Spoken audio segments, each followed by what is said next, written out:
Is there a personal deity? God is infinite.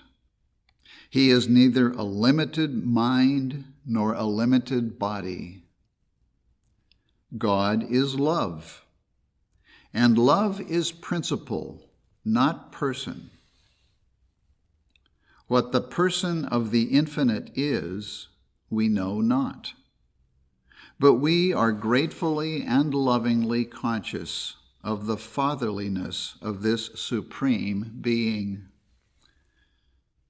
God is individual, and man is his individualized idea. While material man and the physical senses receive no spiritual idea and feel no sensation of divine love, spiritual man and his spiritual senses are drinking in the nature and essence of the individual infinite. A sinful sense is incompetent to understand the realities of being, that life is God, and that man is in his image and likeness. A sinner can take no cognizance of the noumenon or the phenomena of spirit.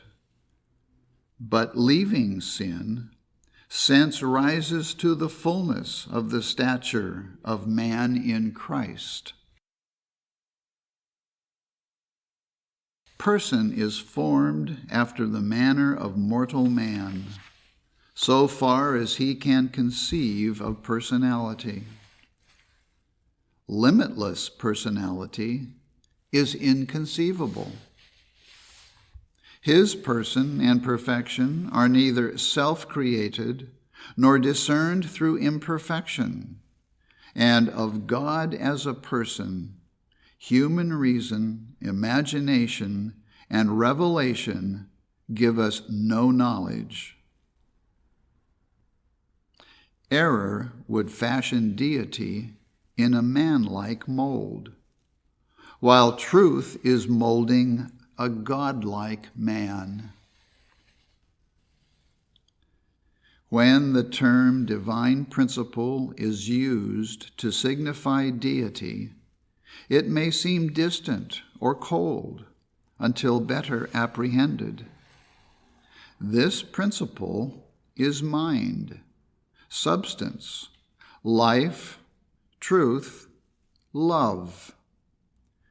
When understood, principle is found to be the only term that fully conveys the ideas of God. One mind, a perfect man, and divine science. As the divine principle is comprehended, God's omnipotence and omnipresence will dawn on mortals, and the notion of an everywhere present body or of an infinite mind starting from a finite body and returning to it will disappear. Ever-present love must seem ever absent to ever-present selfishness or material sense. Hence this asking amiss and receiving not, and the common idolatry of man worship. In divine science, God is recognized as the only power, presence, and glory. Adam's mistiness and Satan's reasoning, ever since the flood, when specimens of every kind emerged from the ark, have run through the veins of all human philosophy. Human reason is a blind guide, a continued series of mortal hypotheses, antagonistic to revelation and science. It is continually straying into forbidden bypaths of sensualism, contrary to the life and teachings of Jesus and Paul, and the vision of the apocalypse. Human philosophy has 99 parts of error to the 100th part of truth, an unsafe decoction for the race. The science that Jesus demonstrated, whose views of truth Confucius and Plato but dimly discerned, science and health interprets. It was not a search after wisdom. It was wisdom, and it grasped in spiritual law the universe, all time, space, immortality, thought, extension. This science demonstrated the principle of all phenomena: identity, individuality, law, and showed man as reflecting God and the divine capacity. Human philosophy would dethrone perfection and substitute matter and evil for divine means and ends. Human philosophy has an undeveloped God who unfolds himself through material modes, wherein the human and divine mingle in the same realm and consciousness. This is rank infidelity, because by it we lose God's ways and perpetuate the supposed power and reality of evil ad infinitum.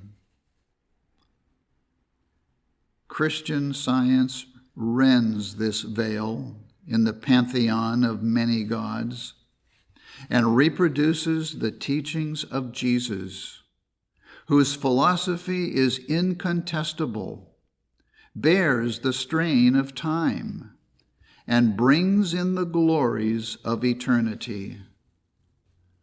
Quote, "For other foundation can no man lay than that is laid, which is Jesus Christ." End quote. Divine philosophy is demonstrably the true idea of the Christ, wherein principle heals and saves. A philosophy which cannot heal the sick has little resemblance to science, and is, to say the least, like a cloud without rain, driven about by every wind of doctrine. Such philosophy has certainly not touched the hem of the Christ garment. Leibniz, Descartes, Fichte, Hegel, Spinoza, Bishop, Berkeley were once clothed with a brief authority. But Berkeley ended his metaphysical theory with a treatise on the healing properties of tar water, and Hegel was an inveterate snuff-taker. The circumlocution and cold categories of Kant fail to improve the conditions of mortals, morally, spiritually, or physically.